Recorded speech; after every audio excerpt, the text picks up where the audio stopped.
And we get it rolling on the Krug Show. Hope everybody's having a great Monday. It is June the 12th, 2023. Welcome to the Krug Show, brought to you by New York Style Italian Sausage, Pig in a Pickle, and of course, our good friends at Telmetrics.co. Hope you guys are having a great day. With us in the house is Raj from RSF 49ers, like we do every Monday at 1 o'clock. Raj, good to see you. Yeah, good to see you too, Larry. I can't wait for the football season because the NBA Finals are just not doing it for me. I was out in Alcatraz this weekend. I need something to do. We need some football. You're turning into a tourist. Yeah. How was it? What'd you think of the tour of Alcatraz? Now you take a ferry boat out there. They let you off. Then you got to walk way up the hill, right? Don't you? Because they let you off at the bottom. You got to walk all the way up to the structure. What'd you think of it? What's the tour like? It was fun, man. You know what? Honestly, I've been out in the Bay since 2017. The first time I went, I loved it. You'll definitely get your steps in for the day. A lot of walking, but it was interesting, man. If you like, sightseeing and tourism and just, interesting things. And if you're a fan of, crime and all that kind of stuff, true crime stuff, it was fun, man. I loved it. A lot of walking, but you kind of go at your own pace. They drop you off. You stay there all day if you want. And then after that, you're in the Bay, you're in San Francisco. So you can go eat. Because there's a lot of things to do after that. So we went up to the wharf down in Pier 39. So it was fun. Good times though. Yeah, fun. It was fun. I've done the tour to Alcatraz a couple times, and it is, it's amazing. I mean, guys actually tried to swim from Alcatraz across the bay to escape. Probably got eaten by sharks. I mean, we're talking about the bay's got sharks. There's sharks in the water. The water's cold. So message: don't ever try to swim from Alcatraz across the San Francisco Bay. And never, kids, if you're watching, don't break any rules so then you don't have to worry about winding up on Alcatraz. But I'll tell you, if you're going to be in a prison, I guess I'd want to be one in a nice, cool climate like that. You could be worse. You could be, in some middle of sweaty Texas or something like that, or Oklahoma or something, I mean, at least in the Bay Area, those guys at least had the cool sea air to breathe in. Yeah, and they got a good view every morning they wake up. I mean, I wouldn't mind waking up to that view. It's a beautiful view, though it probably was a tease of like, oh, man, if I just hadn't effed up, I wouldn't be out here locked in a cell. All right, but we digress. Now, we are brought to you by Pig in a Pickle. Check them out. 2 locations, Emeryville and Corte Madera. They're open 7 days a week in Marin County in Corte Madera, 11 a.m. to 8 p.m., Wednesday through Sunday in Emeryville.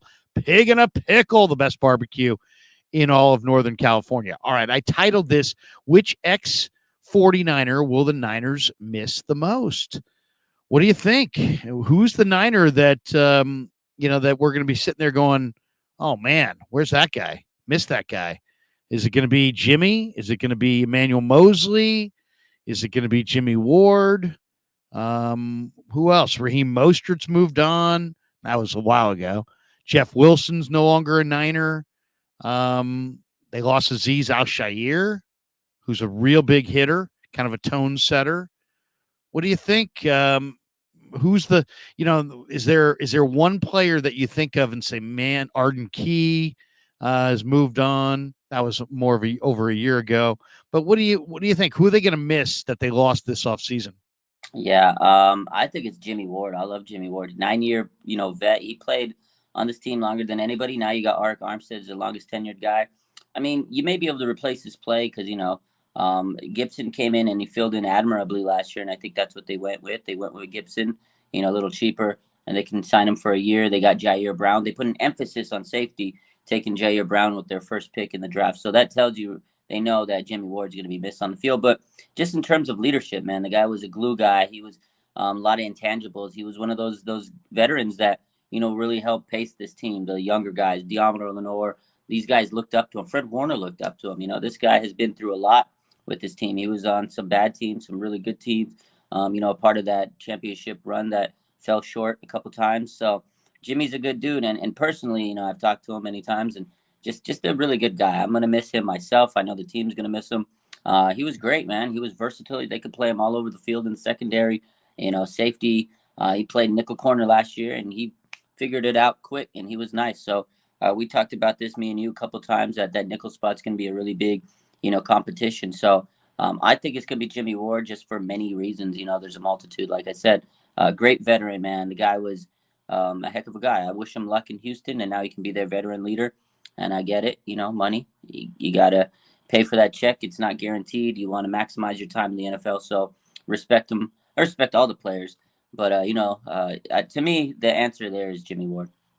It's interesting. I when you started talking about it, I started to agree with you. But now, the more I think about it, the more I think I'm going in a different direction. Now, I love, I mean, they lost some good players.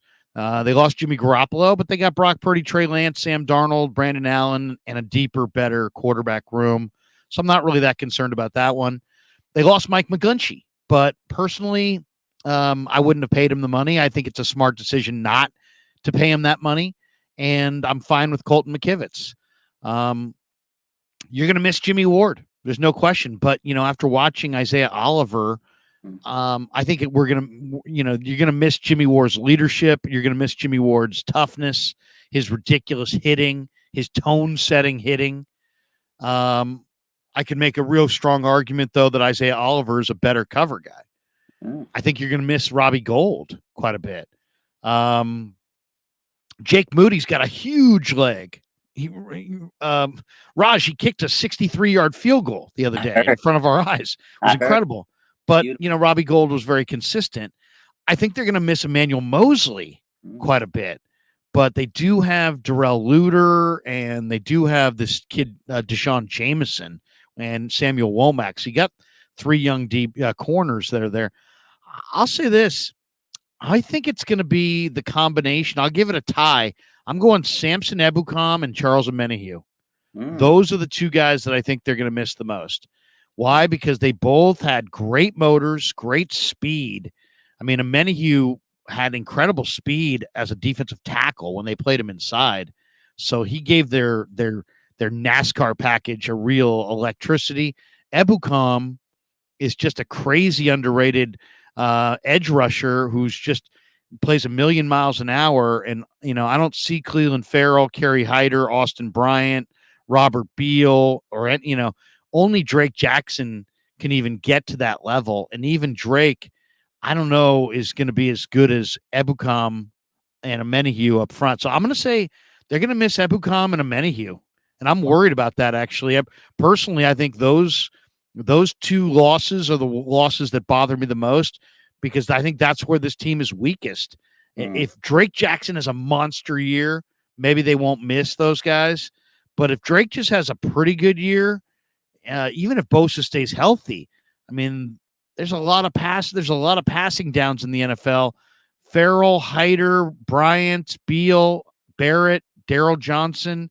These guys are not in the category of Ebukam or Omenihu. So I think there's a noticeable step down there, and that one concerns me a lot. So I'll say the DNs. What do you think? Yeah, as we've been talking over the last couple of weeks, me and you both have kind of been on the whole train of they got to get another veteran pass rusher. The last week or so, I've been thinking about it, and I've seen a lot of Javon Hargrave stuff over the last couple of weeks, and honestly, I don't think they're going to miss it as much as we think, because I think Hargrave is going to be that much of an upgrade that, okay, you can lose an Omenihu and an Ebukam because you just added such a phenomenal guy in the middle. Again, it's not that edge, the guy off the edge, but I think Hargrave's going to add such an element that Armstead's going to be able to kind of go in and out now and do his thing. And then you got Bosa just going to be freed up. I really do think Drake Jackson is going to take a big step. And Ebukam and Omenihu, I really like them, but Clelin Ferrell, I think he could come in and make a name for himself with the Niners, because that's what Omenihu and Ebukam, before they were on the Niners, they were just guys. They were just guys, right? And now they got paid because of Chris Kasurik. That to me is the golden, ticket to getting paid. And Arden Key, we talked about him earlier. That guy got paid because of Kasurik. I think this guy could really fix any deficiencies these edge rushers have. Obviously, there's a lot of pressure. I think Ebukam and Omenihu were really good for us, but in the playoffs, they kind of disappeared. And I think with the addition of Hargrave, I think it's going to help everybody. If those guys can get 5-6 sacks, then you just replace Ebukam and Menahu. So I don't know, man. I do think we still need an edge rusher. Like, I would have loved to get Leonard Floyd, he got a bargain out in Buffalo. They got him for a bargain. So I still am holding out hope that they go and get Yannick Ngakoue here in a couple weeks. But I don't know. The more that I think about it, I really think that Hargrave is going to make a massive improvement. That we may not be missing those two guys as much. I don't know because before they got to the Niners, Larry, they were just a couple of guys. No, I hear you. I hear you. Hargrave is just so unique looking. I mean, he's just the biggest legs that you're ever going to see. I mean, just the thickest lower body. Um, and hopefully he's got that great speed and shows it that, that he showed in Philly and in Pittsburgh in a 49er uniform because, man, he could be a difference maker. But you know what?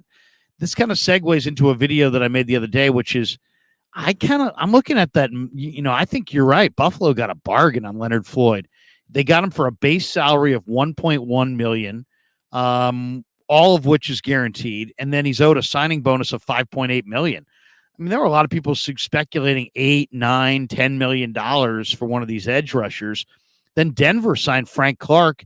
He got a 1-year deal, 5.5 million guaranteed, a million in incentives. He had another million after that in other incentives. So he's got a couple $1 million in incentives that can take the deal to $7.5 million, but only $5.5 million is guaranteed. I mean, the Niners have $9 million of cap room before they redo the Bosa deal, and they'll create more with the Bosa deal. I agree. To me, if it's, Yannick Ngakoue, I mean, got Ngakoue's had, tons of production, 110 career games. He's got 135 quarterback hits, 65 career sacks. He had 9.5 last year, 16 hits on the quarterback, 10 the year before that, 23 more hits on the quarterback.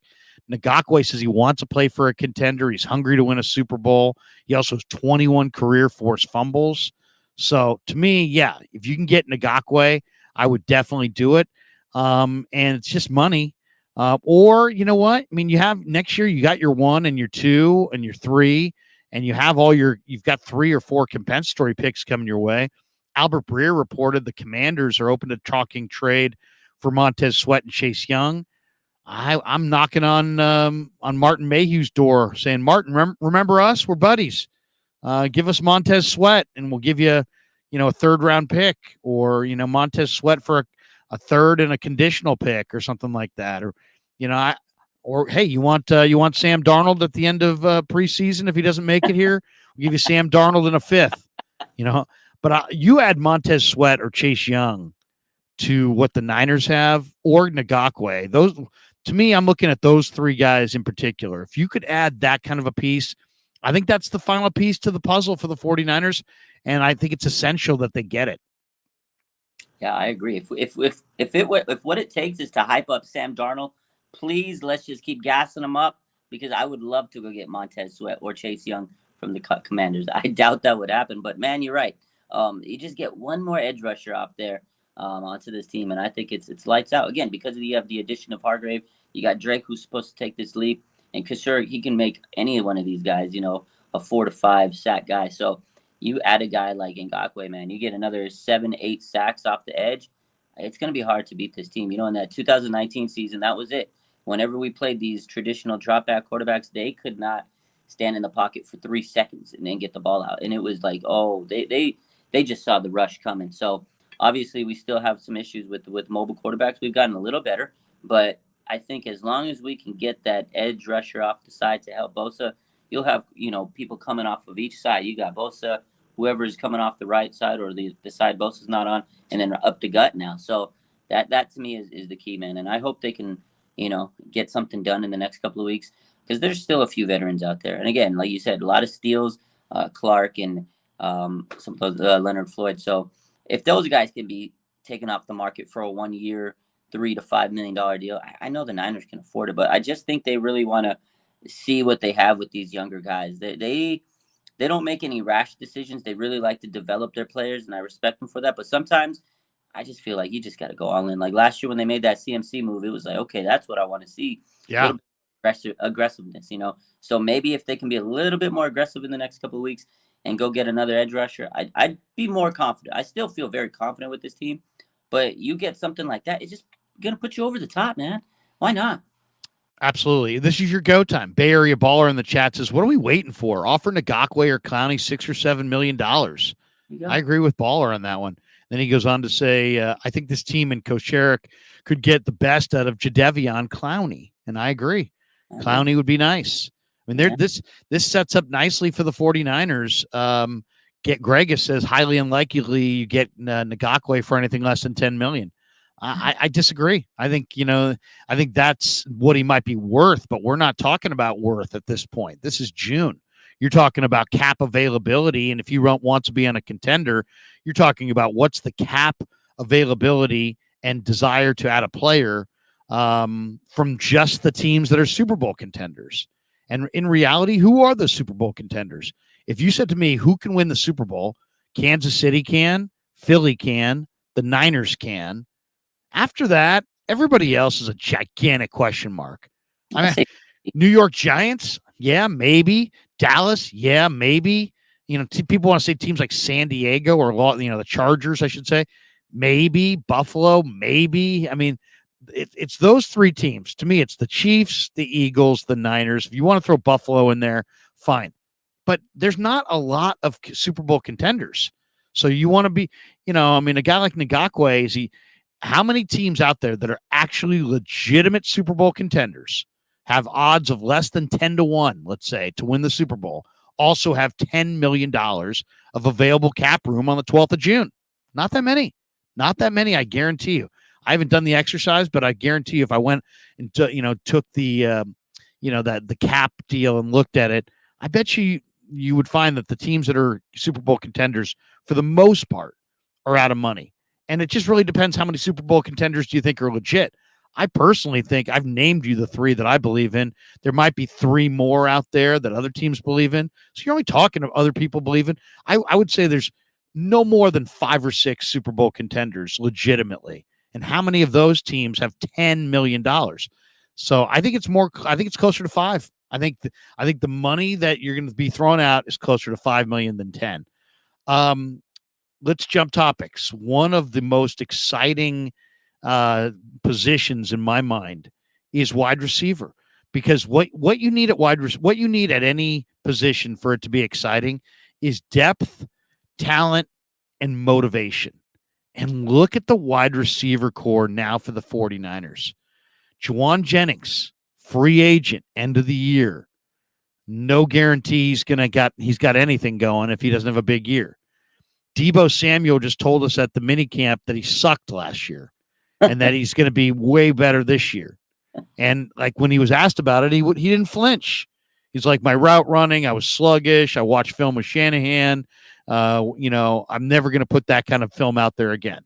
So you've got a rejuvenated, challenged, motivated Deebo Samuel. You've got a super motivated Juwan Jennings. The money's on the table. Ayuk is staring at a big extension or not based on what he does this year. He says, I'm a rocket ship about to take off. So Deebo's, not happy with his year last year and super determined to have, to put out better film. Ayuk says he's about to take off. Jennings is a free agent at the end of the year. Danny Gray has never looked better. He was awesome in the mini camp. He's explosive and fast and looking bigger and stronger, and he's ready to take off. You got Chris Conley in this camp. He's looking for a job. He's got nothing guaranteed. Ray McLeod, Tay Martin's bigger, stronger. You can see the upper body weight. Ronnie Bell's dad is a wide receiver coach, and so this is his life. I mean, football's everything to him. He looks great. So, I mean, you got a lot of Willie Snead's trying to make this team. The wide receivers, they got depth. They got motivation across the board. They got improving young players. They've got determined veterans. I mean, Raj, I'm thinking wide receiver is going to be absolutely amazing to watch. There's been a debate between Deebo and Ayuk. If you can only extend one based on today, what would you do? And give me your thoughts on my previous point, which is that I see this position full of guys who are just going to step up. Yeah, this is a crazy position on the 49ers, which is weird because it's a run-first team, but their wide receivers now are so abundant with talent. Like you mentioned them all, and a lot of them are money motivated. The top three, Jennings, Deebo, and Ayuk, they all want more money, And in order to do that, you got to put some good film out there, just like Debo says. And you know, it wasn't like he had a horrible season. There's a lot of players in the league that would be like, I would wish I would have had a season like Debo. He missed some games. He wasn't as fast as he was. He wasn't didn't have that breakaway speed. Obviously, he wasn't in the best shape. He was sluggish. He called himself out. You got to respect him for that. You know, that was probably my favorite moment so far during OTAs and training camp, with just Debo being real with everybody and say, hey, look, I didn't have the season that I know I could have coming off that huge year. He was distracted with the contract. He's been working his butt off this season. He's worked with D Hop, Saquon, and a couple other big time guys. He knows that he can be a superstar. So Debo is we've always said he's kind of like the catalyst of this offense, the tone setter, like you like to say. But Brandon Ayuk, man, he's on another stratosphere. Coming into that fourth year, you know, he knows this is a year where he can make some money, like big time money. He can put himself into the category of top 5 to 10 receivers in the league. You know, Fred Warner's talked highly about him, Diamador, everybody, you know, on the team has said so many great things over the last couple of years. And more increasingly, even Debo said you couldn't cover this guy in a phone booth. Like, this guy's ready to go crazy. If I had to choose one guy right now on the 49ers and I had to build a team around as wide receiver, it's Brandon Ayuk. He's the younger guy. He's got his potential just so far ahead of him. He hasn't even reached his peak. And again, his route running's gotten better. He's become a young leader. His physical, look on the field, he just looks bigger. You could tell he's been putting in that work over the last couple of years, just training his body. He looks ripped. You know, no disrespect to Debo. He, like he said, he wasn't in the best shape. He's still playing catch up to get his body into the right shape. So Brandon Ayuk, to me, checks all the boxes. But overall, man, I mean, this receiver group's going to be fun. I think this is probably going to be the probably the most fun competition to watch in training camp, because 49ers usually take 5 wide receivers. 5 wide receivers, okay?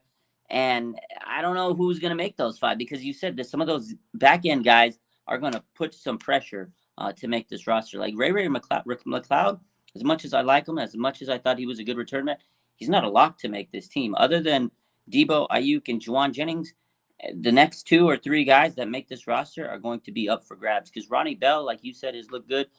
This is the first time I've heard any reports coming out of camp about Danny Gray, and I'm happy to hear that. If this guy could be that deep threat, I mean, imagine him catching 50, 60-yard bombs on the field from the 49ers. So it's going to be a fun battle.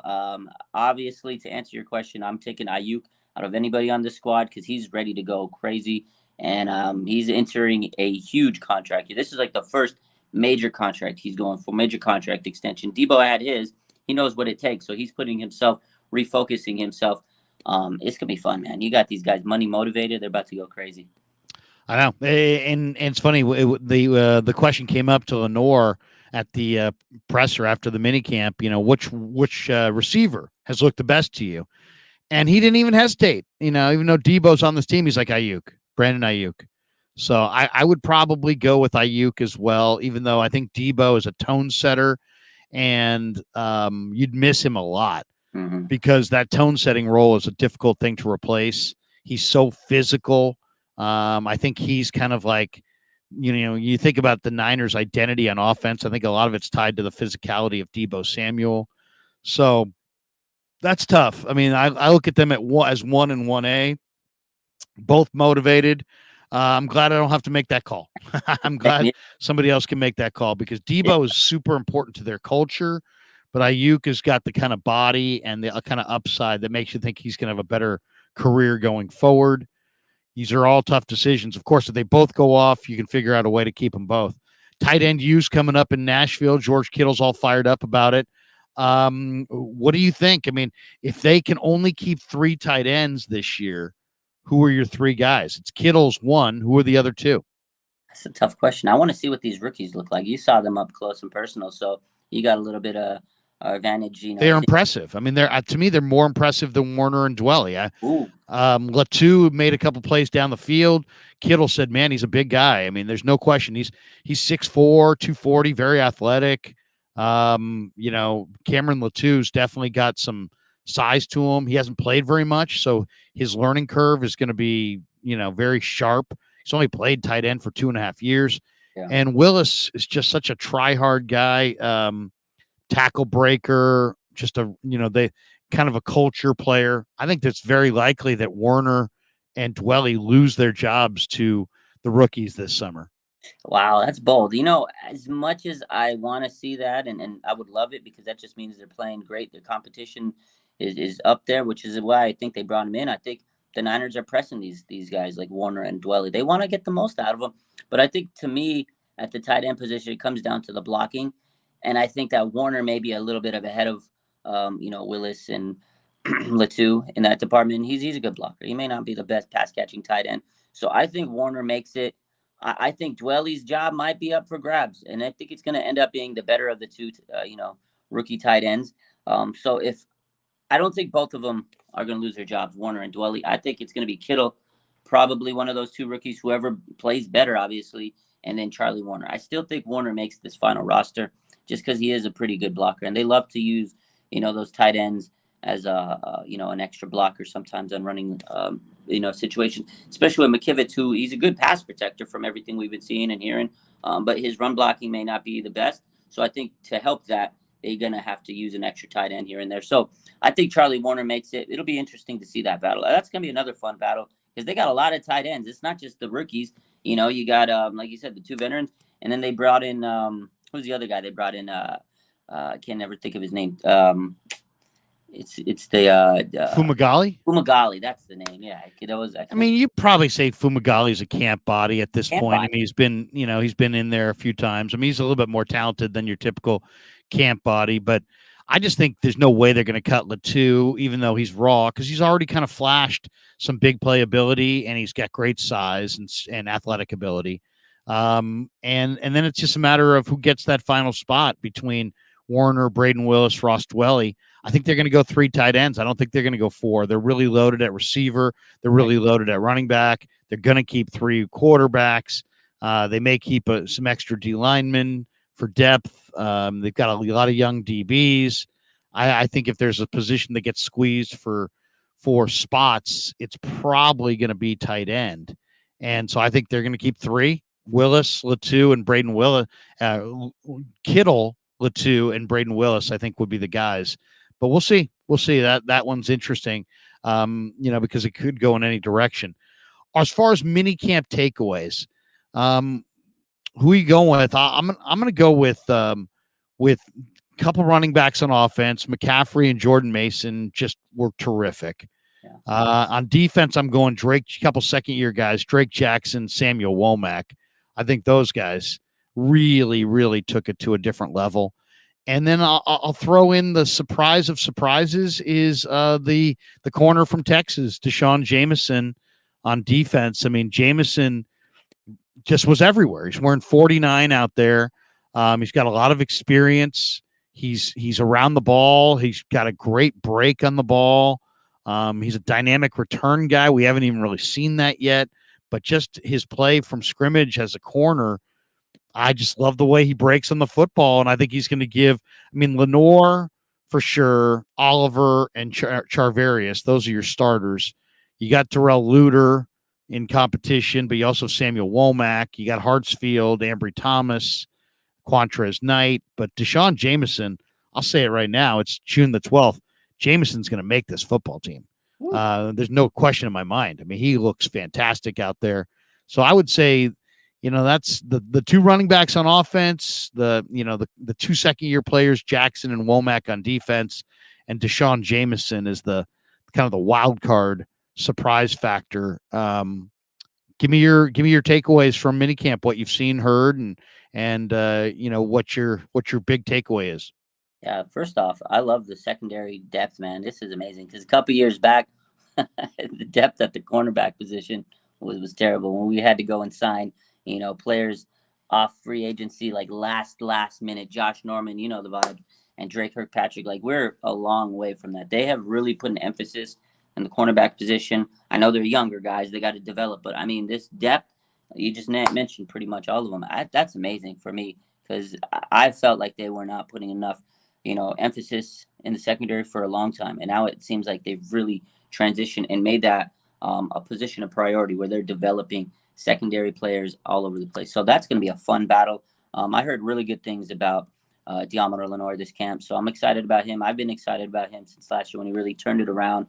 So I'm a big Demo guy. Jordan Mason, man, I've heard some really good stuff about him. I heard, Mitchell, unfortunately, he didn't get a lot of action out there, which unfortunately for Elijah Mitchell, great player.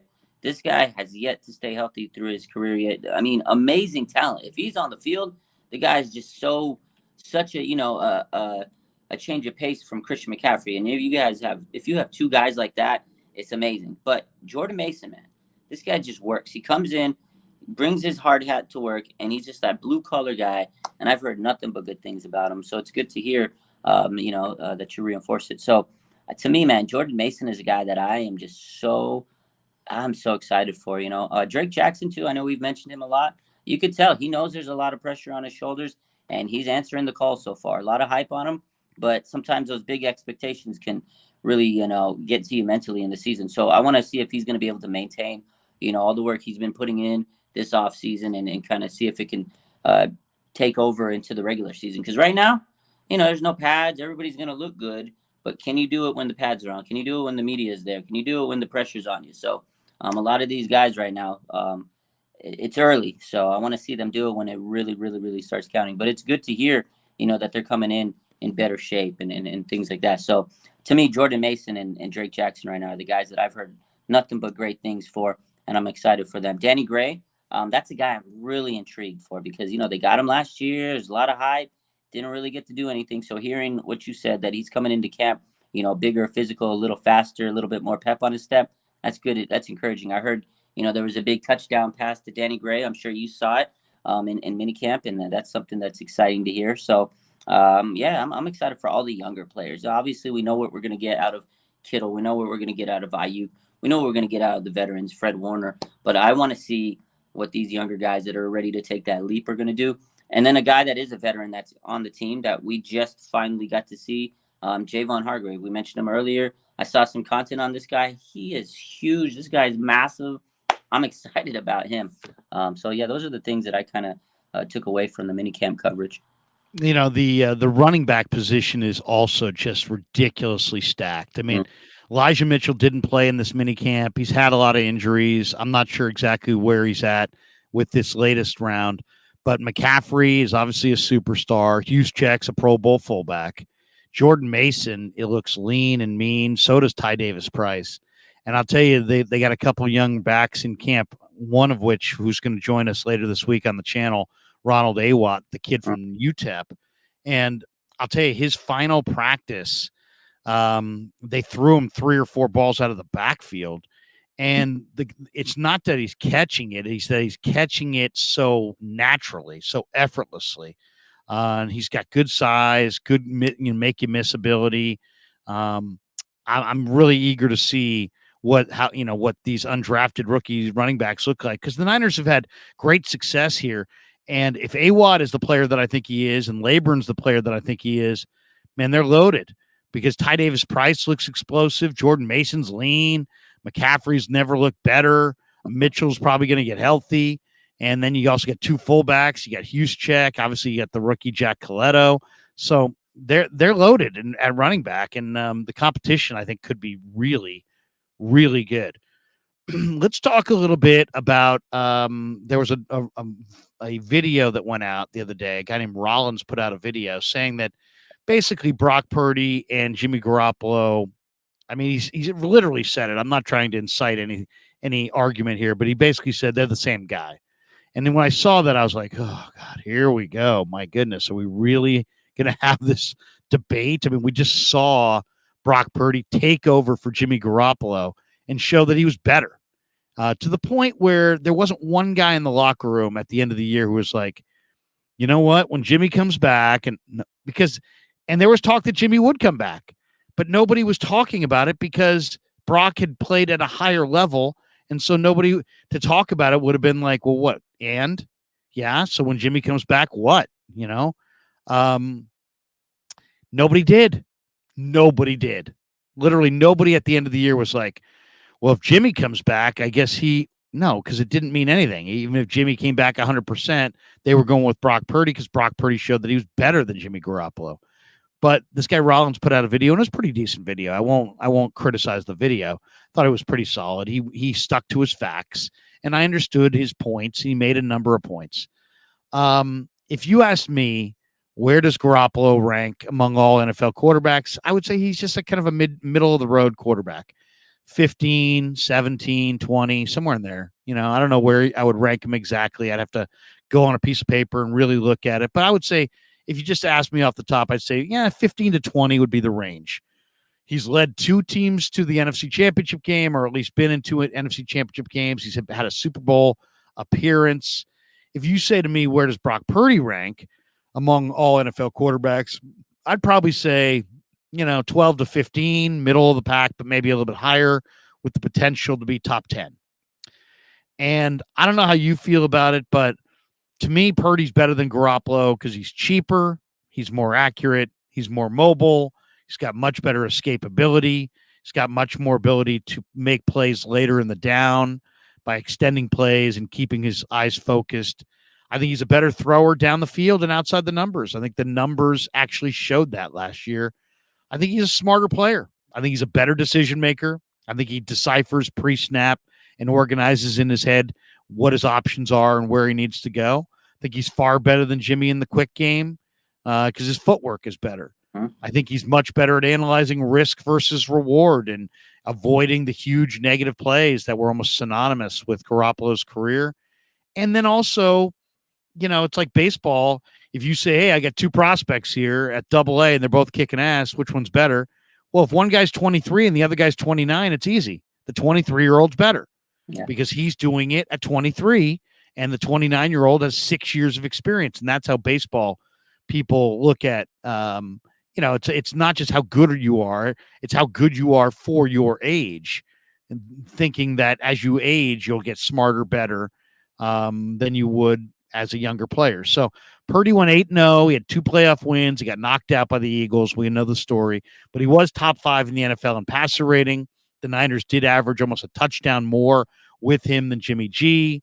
He completed 80% of his passes in the 10 to 19 yard intermediate range down the field.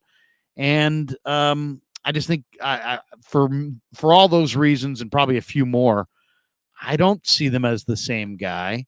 I do see some similarities, but you're going to see similarities because they're similar type players in an offense with the same play caller and the same weapons and the same protection. So you're going to see, some of what you're seeing is not just the players doing what they do best. They're running Kyle Shanahan's system.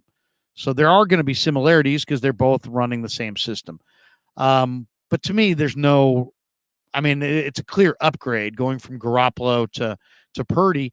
And then on the other hand, I wouldn't necessarily rip Garoppolo. Garoppolo is had an awful lot of success and won an awful lot of football games, in a 49er uniform. I do understand that there's a lot of Niner fans that view him kind of synonymous with not good enough. But I think they're similar, but I think Purdy's better. How do you see Purdy Garoppolo? Yeah, simple. Like you just said, they may have some similarities because they played quarterback for the 49ers under Kyle Shanahan. So, yeah, there's going to be some similarities there running the scheme. Can you execute the scheme? Obviously, Kyle Shanahan's looking for a certain thing in his offense. Can you get the ball out of your hands quick? The 2 seconds or 2.5 seconds release. That's what Kyle wants. So, yes, there are going to be similarities. They're playing for the same exact team. You got the same weapons, the Debo, the quick pass, the Debo, Kittle over the middle, all that stuff. So, yeah, but that's where they end because Kyle or Brock Purdy's 23 years old. He did what he did as a rookie. Jimmy Garoppolo took him 6-7 years in this offense to become as efficient as Brock Purdy. Like you said, Brock Purdy, we know the stats. He was top 5 in efficiency and so many other stats. And that's what it was. The 49ers offense was more efficient, more productive with Brock Purdy at the helm. And he was a rookie first year. So you can only expect it to become better over the years. Jimmy never really elevated the offense. He managed it. It was great. It wasn't like he did anything, horrible. He did make a lot of mistakes. Like you said, he was very prone to bad decisions. He was kind of a risk taker. Brock Purdy, a lot smarter. He kind of progresses the plays a little bit faster. He goes through the progressions. Jimmy's that first check, quarterback. He's looking for that first read. Oh, my God, I got to get rid of the ball quick because I can't escape the pocket. Brock Purdy, like you just touched on, he has the escapability.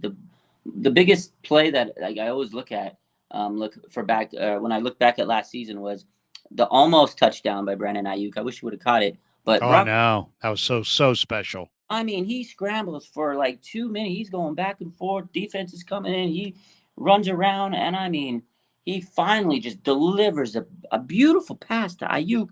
And even though it wasn't even though it was an incomplete pass, it was the greatest incomplete pass I've ever seen in my life, Larry.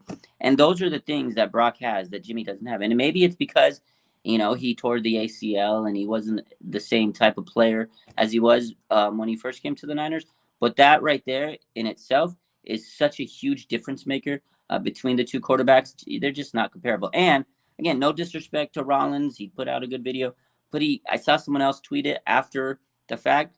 This is the same guy that says Javon Kinlaw was going to be the next DeForest Buckner. So there you go. I rest my case. That's all you need to know about the guy. Respect to Rollins for bringing up the conversation because it gives us something to talk about in the offseason. But that's all it is. It's just conversation and fodder for the offseason in my eyes. It is funny when people seem like they've got all the answers in the present, and then you go back and look at something I know exactly which quarterback the Niners should be going with, and then you look back at their Twitter, and it's like 3 years ago they were claiming that Deshaun Kaiser was the next Patrick Mahomes, and it's like, well, wait a second, what about this one over here, or in this guy's case? Yeah, Kinlaw's better than Buckner. Okay, what about this little nugget right here? So all I would say is, and I'm not trying to discredit Rollins. I thought the video was really, really, really, really good. But I think one of the things that he acknowledges in several spots in this video is that they were similar, but in every one of these categories they were similar, Purdy was better. There you go. And Purdy's younger. 23. So if you're younger and you're better, it just is logical, and you're cheaper, much, much cheaper. You're likely the better option. But to me, if you say what's the main difference as play, I don't know about you, but when Jimmy was quarterbacking the Niners, I had confidence in Kyle. I had confidence in the weapons. When he would drop back to pass, when he got to the top of his drop, that's when I felt the best about Jimmy. As soon as he got to the top of his drop, if he didn't know where he wanted to go with it, it was like, uh-oh, turnover. Yeah. You know what I mean? With Brock, you feel much, much, much more confident as the play gets extended that he's going to find an open receiver, where I really felt confident that Shanahan would design an open receiver for Jimmy. Mm-hmm. But if that guy wasn't open, oh my God, there was like no chance of, it was like probably only like a third of the plays were positive results at that point. So I feel better. And you can say it. I mean, I feel better with Brock later in the down. I also think that Brock has got a level of competitiveness that's far, far greater than Jimmy Garoppolo. I'm not saying Jimmy Garoppolo doesn't want to win. I think he'd rather win. But I think Brock is kind of more along the lines of the guys who have the incredible, I need to win. Yeah. I don't want a quarterback who prefers to win. I want a quarterback who needs to win. Tom Brady needed to win. Joe Montana needed to win. The great competitors who play the position need to win. I really feel like Brock has that part of his personality. Mike Martz had an interesting thing comparing Sam Darnold to a young Steve Young, saying that, that Steve Young was the lowest rated passer in the NFL in Tampa, wasn't very good, came to San Francisco with better structure, better talent, better teachers, better everything, and became a Hall of Famer and is in Canton. He's not saying Sam Darnold's going to Canton, but he's basically making the comparison that on bad teams, they just throw the quarterback out there and say, carry us. But on good teams, the quarterback has support and help. And it's the difference between success and failure often. What do you think? I mean, do you believe that what Mike Martz says, that Sam Darnold now in San Francisco can basically erase what he's been to this point, change the entire course of his career, and find a second, different, successful career here in San Francisco? Do you think that's a possibility? I mean, that's pretty much what the whole big media has been talking about lately. They love Sam Darnold. Everybody's story is Sam's going to come to the Niners and he's going to get that second chance. He's going to have a better team around him. Like, that was the argument of when they brought him in. And then Kyle said it. Oh, he's never had a team like this. He's never been around good facilities. He's never been around good coaches. So I get the argument. But at the end of the day, man, I don't know why, but I'm just kind of irritated that everybody's just hyping up Sam Darnold lately. He's still learning the offense. At the end of the day, he's still learning it. I mean, yeah, okay, he was number 3 pick a couple years back, but there's no guarantee that he's even going to play on the field this year in a regular season game. There's no guarantee. He's the emergency quarterback, right? If Brock comes back, he's healthy, and there's no issues with him, it's a wrap. He's just a backup. If Trey Lance comes in the next month or so and has to bridge the gap until Brock's back, it's a wrap for Sam. Like, yeah, okay, I get it, but I'm not sitting here holding my breath that, Sam's going to come in and be this amazing player. Like, can he come in and do stuff for the 49ers and win games and look better than he was on every team? Yeah, absolutely, because this team is better than any team he's played. But it also doesn't change the fact that he threw those interceptions. His accuracy was not good when he was on those teams. Like, his coach didn't force him to make those decisions. Like you said with Jimmy, when he dropped back, sometimes you're just like wincing. You're like, oh my God, don't throw it there. And he threw it. Like, those were decisions that Sam Darnold had. Like, I get it. Yes, he'll have Kyle Shanahan that could help guide him. Kyle has 3 quarterbacks right now. You think he's going to sit there and do one-on-one time just to make sure Sam Darnold is like that guy? He's got a lot of quarterbacks to deal with and a lot of other things. He's not just going to spend his time on one guy because Sam's not his project. Sam's there. He's a veteran. He should be able to figure things out because he's been in the league for a long time. I, I get the argument, but I don't think that Sam Darnold's coming in here to be this world beater. He's our backup quarterback at the end of the day. It's funny. I'm not a Sam Darnold fan because I've seen him play. You know what I mean? I'm not a Sam Darnold fan because I've watched him at USC. He turned it over a ton. I'm not a Sam Darnold fan because he played terrible with the Jets, and I'm not a big Sam Darnold fan for those reasons. But I did a video this weekend on the Hall of Fame quarterbacks, and I decided to go look at their careers. There's like 25 quarterbacks in the Hall of Fame. And what I discovered was that, like, almost to a man, I mean, there's like, in the history of the NFL, there's like 10 guys who were good out of the chute at the quarterback spot. Everybody else sucked, like, really was bad.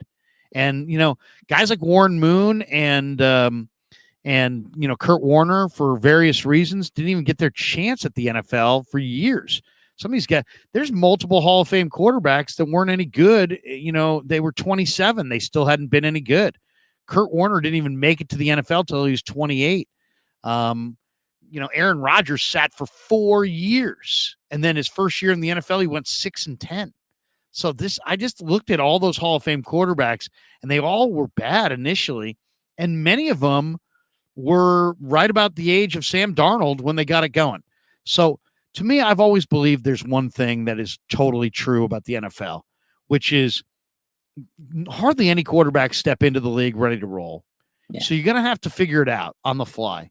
And to me, there's a race. Can you figure it out before you take the kinds of injuries that leave you physically diminished? So you're no longer really the same quarterback talent that you were coming out of college. And we've seen examples where guys just get beaten up, and just like, it's not good. And then they start seeing ghosts, and Jim Everett, I think, was this way. Great player at Purdue, took a lot of hits. Rick Meyer, had a great rookie year in the NFL with Seattle, then had 3 years in a row of, he was the most sacked quarterback in the league, and he just wasn't very good after that. Yeah. And I just really believe in this, that if your body, can you learn what to do before your body breaks? And in Sam Darnold's case, I don't think his body's broken. And I think he's now learned what to do, and now he's on a better team. So I think all bets are off. I realize I can read his football card like everybody else. I can see the turnovers, and he's not my favorite prospect. I wasn't doing cartwheels when he came here. I'm not one of those guys walking down the street going, I see special. But when you do look at all the, and we're not talking about just quarterbacks, we're talking about all of the Hall of Fame quarterbacks who weren't very good in year 1 or 2 or 3, who weren't very good until 27 or 28. Heck, George Blanda is a Hall of Fame quarterback. He wasn't any good until he was like 33. It just tells me that, you know what? We are in an instant gratification world, and we judge things very, very quickly. And when you do that, I think there's potential to get burned on the back end of things. because we're not really giving anybody the ability to get any better.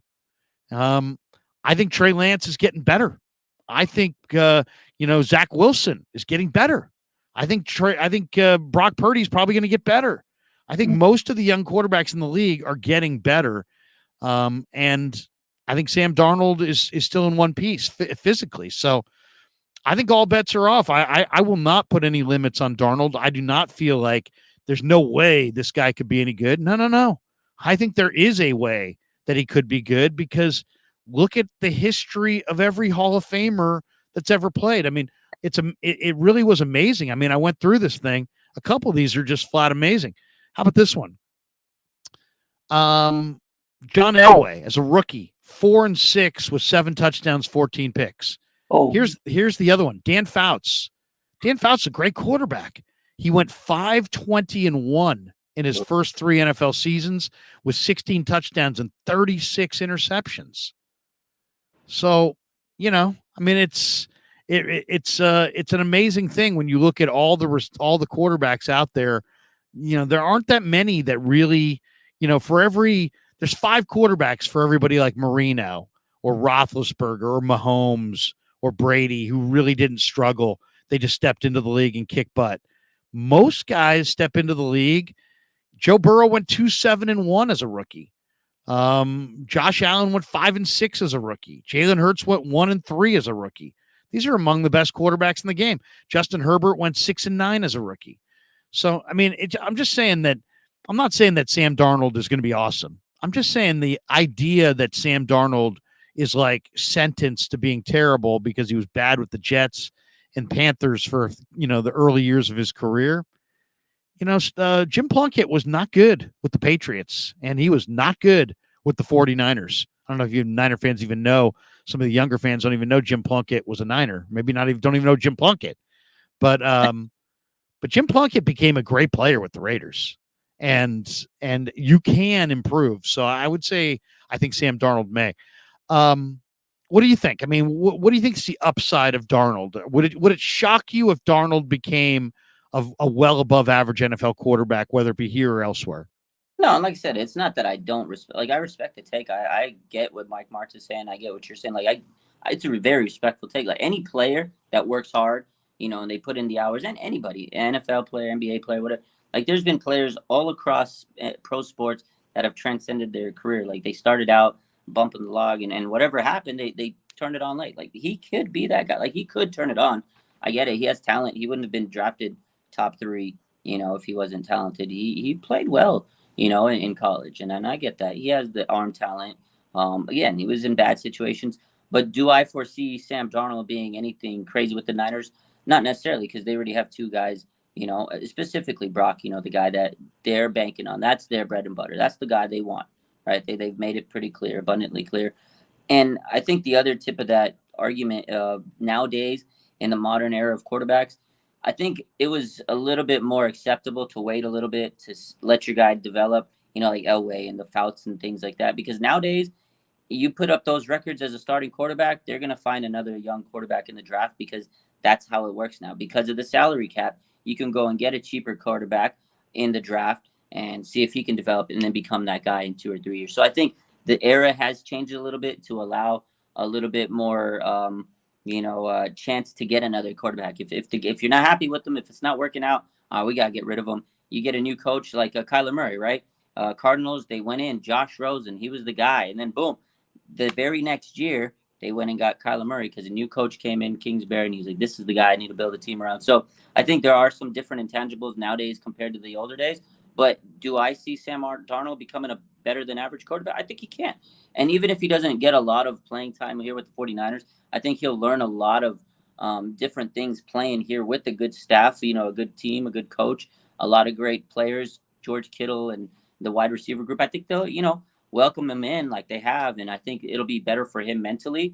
And maybe it'll help him through the rest of his career. Like, hey, if he plays for the 49ers for whatever reason this year, and there's other circumstances that we can't, unforeseeable circumstances, somebody gets hurt, unfortunately, or something, and he has to come in, I think he could win games with the 49ers. I think he'll be above average. But again, I just don't expect him to be starting a lot of games with the Niners. But if it happens, so be it. I think he could win games with us. But I think that the 49ers are a good place for him for the rest of his career because he is working hard. He's coming into camp every day and trying to prove himself. And I think these lessons that he's going to have, whatever happens this year, will be good for him in the future. Our good buddy Lee Gallen from the other side of the pond says, just look at the difference in Jared Goff after his trade to the Detroit Lions. The coaching staff and the scheme can make a huge difference to a quarterback that has struggled early on in his career. It's funny, Lee. I think that the interesting one there is I think Sean McVay definitely was a good enough coach. It's just he lost his belief in Goff, and Goff knew it. And so I think McVay lost his belief in Goff probably quite a bit of time before they actually parted ways. So we started to see Goff regress because I think he knew his head coach didn't believe in him. Yeah. Now he's in Detroit. They need him more there. Campbell's pumped him full of confidence. They're very positive with him, and he's playing some good ball there and kind of refinding himself. I just look at all the quarterbacks and all the guys. We want it fast. But I'll tell you, I think I would rather go shop in the bargain aisle off of the young quarterback that is prematurely called a bust than try to handicap the quarterback market in the draft every year. Because you don't know. You don't know who's going to work. Supposedly C.J. Stroud has looked incredible in Carolina's minicamp. That he's just like, or in Houston's minicamp. That Jimmy Ward has been touting him as just awesome. And that his accuracy is off the charts. We'll see. We'll see we'll see if these, you never know. You just never know. But I believe Trey Lance is going to have a career. There's people that are, he can't play in the NFL. Wait, dude, he's 2-2. He's 2-2 with 5 touchdowns and 3 picks. I mean, he's not 0-12. He's 2-2. Zach Wilson. Oh, he's a bust. The guys are wearing the T-shirt of the backup. He got off to a bad start. He had a bad press conference. He made a bad decision. He's not going to be a bad player his whole career. So it's like we're so aggressive with we must make these evaluations today. Okay, last one. Who's your breakout player? Every year there are players that break out. Who do a couple people are suggesting Diamador Lenore. There's a guy on Pro Football Focus that believes Colton McKivitz. Jim Wyman from Pro Football Focus has an article out, the all breakout team, and he's got Colton McKivitz as a breakout player, the Niners starter at right tackle. Give me a player that you're thinking is going to break out with the 49ers this year and maybe come out of nowhere and make a name for himself. Yeah, no, I love the Demo pick, Diamador Lenore. That's my guy. So whenever you get a chance to shout him out, I will. Jordan Mason, I talked about him today a lot. I think that's a guy that's going to be our running back too by the end of the season. I think he's a big breakout candidate. And I think Juwan Jennings, we mentioned him earlier in the show. I think Jennings has a bigger year this year because you mentioned it earlier. He is basically a free agent after this season. If he wants to get paid, he's got to go in there and put some, film on tape. So I think Juwan Jennings is a guy that's going to have I know Niner fans know him, but I think he's going to put out some film that's going to be like, oh, wow, look at this guy. So he's trying to get paid this offseason. So those are some guys that I've meant that I, definitely got to mention. I know me and you, we've talked about Marcelino on my career ball. So I think that's the guy that's going to step in. And by the end of the season, he'll be your linebacker 3, take over that Aziz role. I like Sam Womack. I really do. I saw him last year during training camp, and I can tell, he's got something in him. If he gets an opportunity and he really kind of takes control of his game this training camp, I think he could be a breakout on this team. But I think in terms of really big impact breakout, I'm going to go with the guys I mentioned, Demo, Jordan Mason, and Juwan Jennings. Okay, I'm going to go on the perimeter. I'm going to go one receiver, one corner. I'm going Ronnie Bell on offense. I just really believe in Ronnie Bell's ball skills, and I think when the lights shine bright in the preseason, when there's, he's going to make catches. He's going to make catches. He's going to run routes. He's going to get open. I think he can help from special teams. Special team coach was raving about him the other day. I see a lot to like about Ronnie Bell. I see kind of an old soul. I mean, this guy's a rookie in name only. He's very advanced.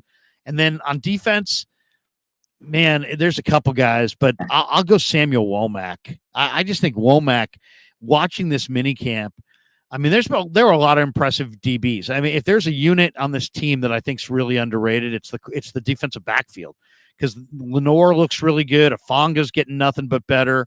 Jair Brown gets better. Isaiah Oliver's a nice addition. But then you look at the next tier guys like Samuel Womack and Deshaun Jameson. These young corners can really flat out play, and Womack was just electric up and down the field. I mean, he looks faster. He knows how to play. He's super competitive. He knows the defense. I think Samuel Womack is going to be a really, really good football player.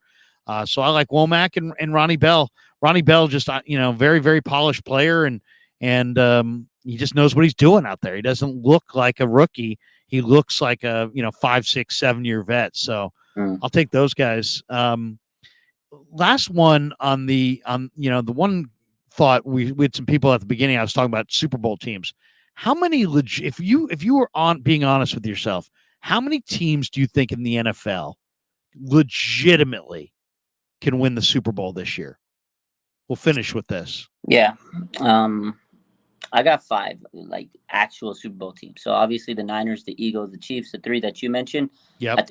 I think you got to put the Bengals in there because Joe Burrow's special, man. Like that guy, Joe Burrow's a dog, man. Yeah, I agree. Joe Burrow's got to be in there. How about you got Buffalo? Buffalo's my number 5, but the wild card's Josh Allen. Can he do enough to beat Joe Burrow or Patrick Mahomes? Like he's got to scale the mountain, and his Mount Everest is Patrick Mahomes or Joe Burrow. Like he has to be able to beat those two guys, and unfortunately, he just hasn't been able to do it when crunch time comes. But I love the Bills in terms of their overall team, but playoff wise, it's just something about them. It's that Buffalo Bills curse. Nobody circles the wagons, as Steve Berman once said, like the Buffalo Bills. But I mean, Josh Allen's good. He's the cover of Madden. He's got all the hype, but he makes a lot of mistakes, man. We talk about great quarterbacks that make mistakes. Josh Allen is one of those guys, and he hasn't had enough to get him over the hump to beat Mahomes and Burrow. So if we're going to talk about AFC teams, you got to throw in the Bengals. I do have the Bills that they're probably 5 though, but I don't know, man. They're good. They have some holes that leave them out. But yeah, those are my 5.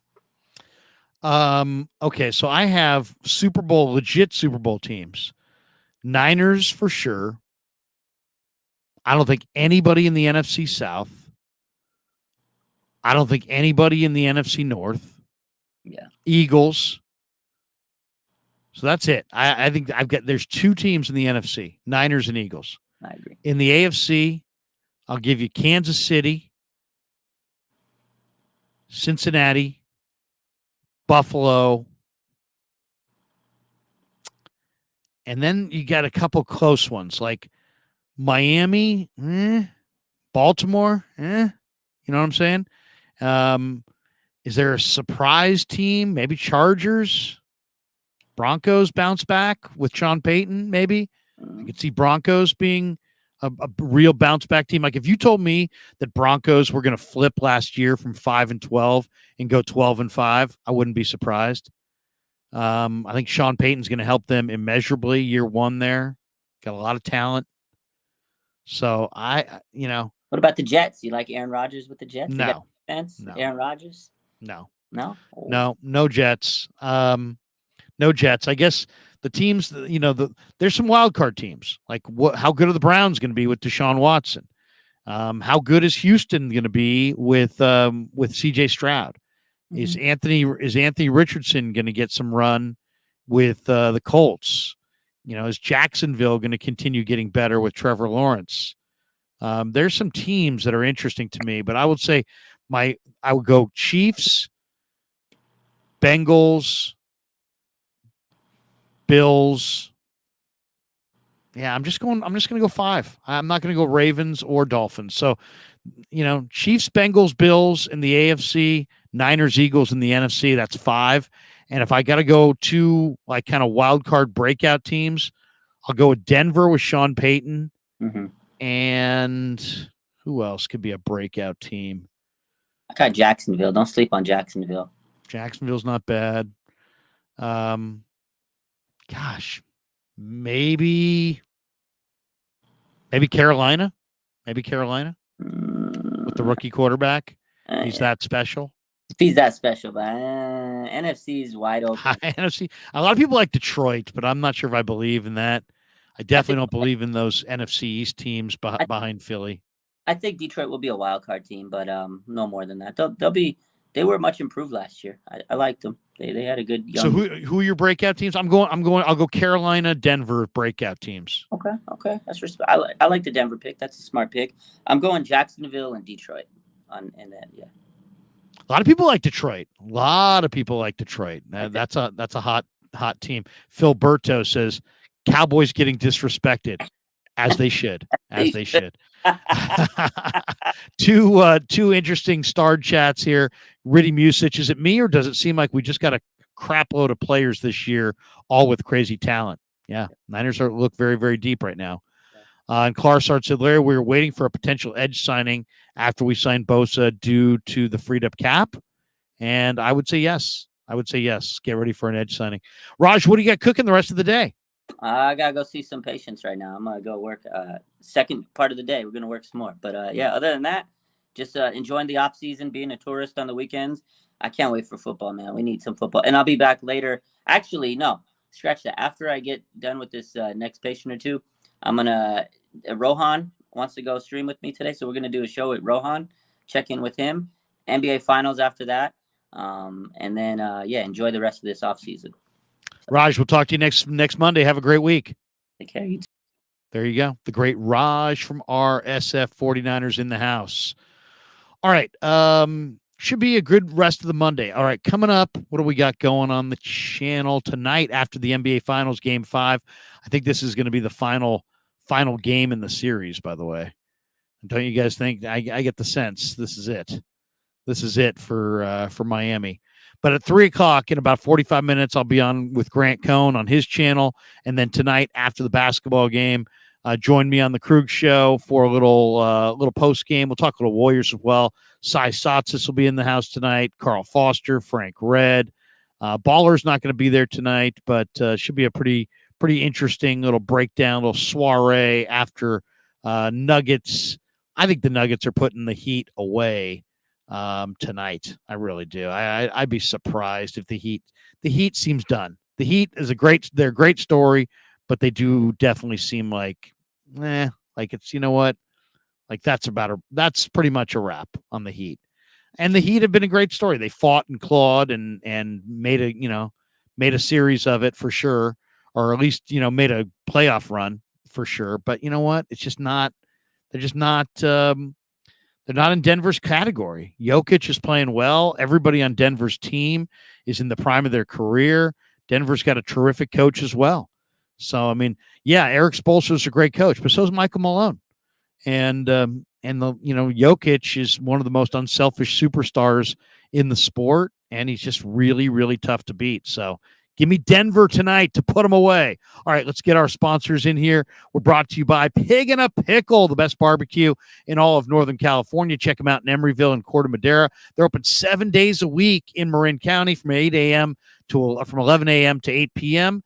and Wednesday through Sunday in Emeryville. Pig and a Pickle, the best barbecue in all of Northern California.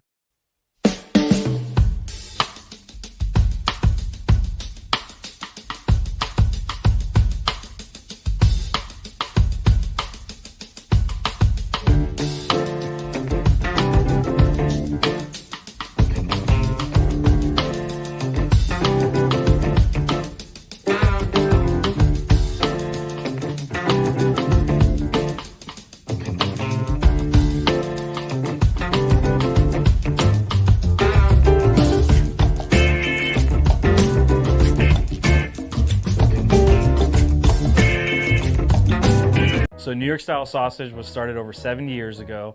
We are the largest producer of fresh Italian sausage on the West Coast. What makes our sausage in New York Style is really the recipe came from back east, from New York, from Connecticut. If you look at all of our labels, there's maximum 4 or 5 ingredients, which we're really proud of. There's no preservatives, no MSG, fresh in, fresh out. The pork comes in fresh, goes out fresh. There's never any freezing throughout the process. We've always used fine quality cuts. We're never going to deter from that. It's one of the reasons why our sausage is so good. I guarantee you put our sausage up against anybody else's from a flavor standpoint, no one will beat it. Hands down. Hey, do yourself a favor and do me a favor. Go buy a package of the New York style Italian sausage. Guaranteed you will love it. Guaranteed.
All right, coming down the home stretch on the Krug Show, Jan Shozela says that New York, Connecticut line gets me every time. Lee Ving says, New York equals Connecticut? It does in the New York style Italian sausage commercial ad. By the way, kind of a unfortunate thing, but I saw that the Athletic is cutting back a huge number of people from their staff, which always makes me pause because some of my favorite people, Niner wise, work for the Athletic. Guys like Dave Lombardi and Matt Barrows.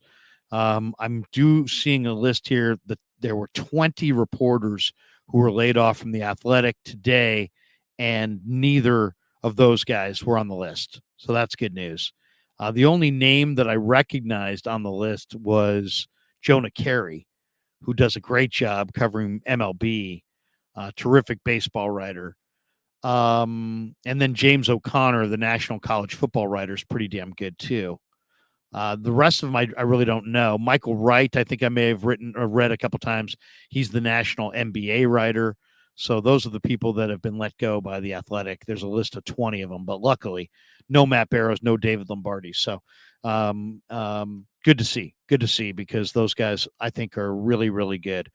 It would have been a huge, huge disservice if either one of those guys had gotten dumped. I think they're as good at covering the Niners as there is. So hopefully, and it's terrible for these people losing their media opportunities.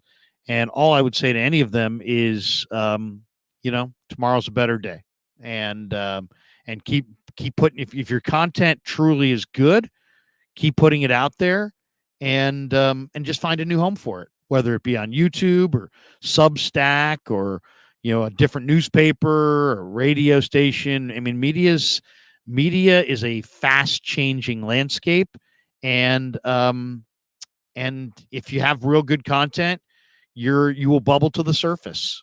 I mean, there's no lack of desire or need for quality content.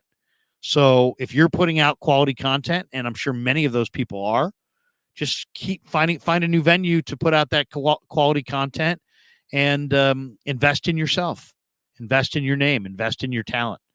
But yeah, I would say YouTube, and there's any number of different options, but Substack, I know, is a good place for a lot of writers to go. I know Mark Stein's done very well there, and others.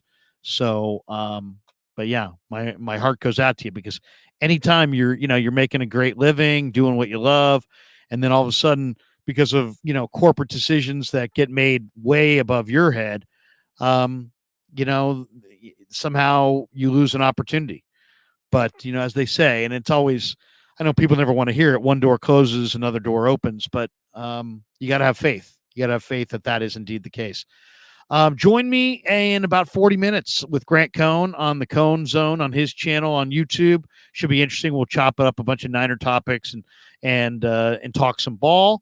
And then tonight, after Game 5 of the NBA Finals, join me on the Krug Show for a little post game with my post-game crew, and we'll talk a lot about the Warriors and the upcoming NBA draft. We're going to try to hook up with Ronald Awatt of the Niners later this week. Looking forward to that. The rookie running back out of UTEP. Looking forward to kind of picking his brain on what he thought of minicamp and look ahead to training camp with one of the 49ers in that very, very hotly contested running back battle. Should be interesting to watch these guys because I don't think there's a bad running back in the group. There really isn't. You got a great eye for some of these undrafted guys. We know McCaffrey's a star. So, and JP Mason may be on his verge to being a star. So the Niners are loaded at running back, but we'll talk with Ronald Awatt later on this week. Join me in about 25 or 35 minutes on Grant's channel. Until then, peace. Yeah, never met a man I've been scared of. Careful, you gon' get exactly what you asked for.